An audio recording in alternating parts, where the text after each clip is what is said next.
Labai svarbu, kai duris uždarai, kaip tu jautiesi, nes mūsų lygos, mūsų poilsis, mūsų sėkmė, viskas, kaip mes gyvename, priklauso, kaip mes jaučiamės. Mano manymu, neuroendokrinologija, nervų sistemos įvairios būklės žmogui yra labai svarbu.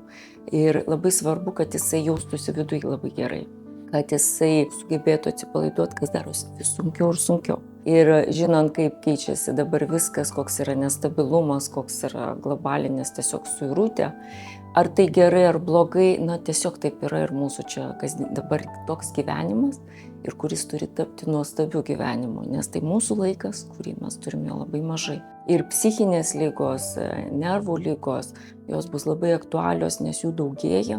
Žmogus gali atrodo būti visiškai sveikas, bet nei jis laimingas, nei jis jaučiasi sveikas, nei jis gali būti sėkmingas.